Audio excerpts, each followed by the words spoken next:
This is Terry Paulding. Welcome to the Paulding & Company kitchen. Today I'm going to show you a really fast, easy, and wonderful hors d'oeuvre or snack that you can make during fig season. We have some black mission figs here, perfectly ripe, and all I'm going to do is cut them in half. I've taken the little stem off, and I've got half a dozen of them here, so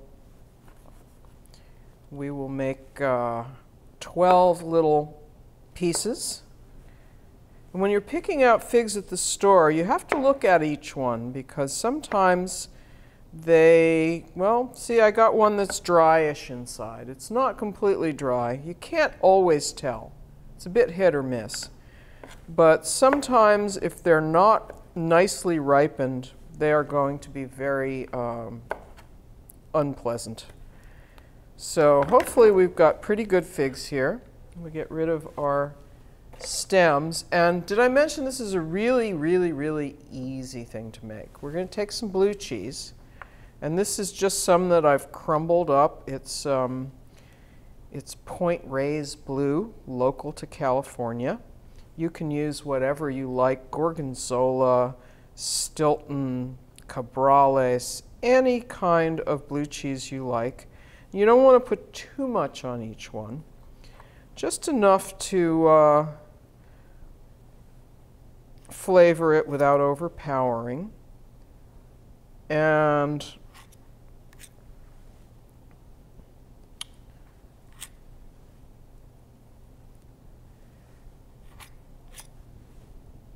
you can see you can end up with a little platter of a dozen hors d'oeuvres in very little time.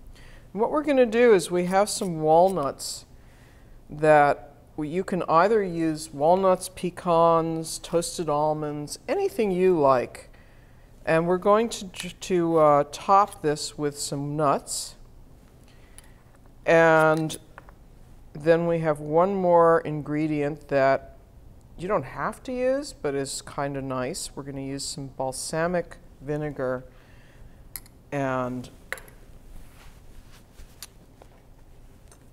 do a little design on them. So you have your nuts, and you can just kind of, these are chopped nuts, they're not even whole. If you have whole pecan halves, for instance, you can just stick one on top of the blue cheese. These are just walnuts, and this is one of those things, you know, you've got somebody that drops in, you happen to have some figs, you happen to have some nuts. You could use a different kind of cheese even, although blue is really good with this.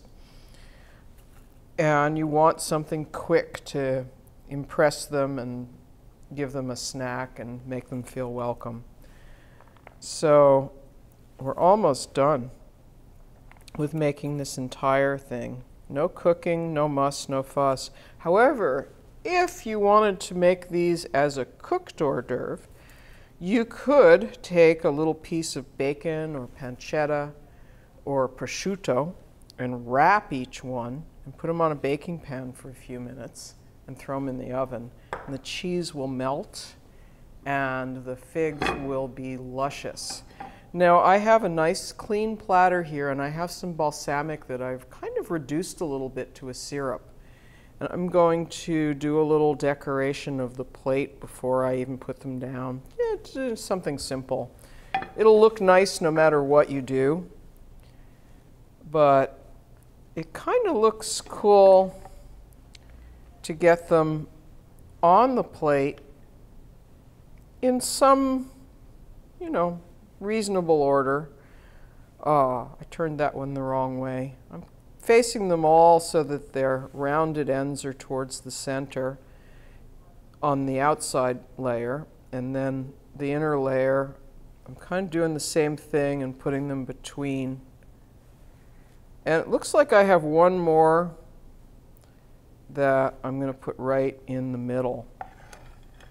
Let's see if I can do that so that we have this pretty little, not quite random arrangement. And then we can do a little more of drizzling the syrup on top. And there you have this beautiful plate. If you have a sprig of mint in your garden, you could add that as a garnish, and I'm sure your guests will be very, very happy.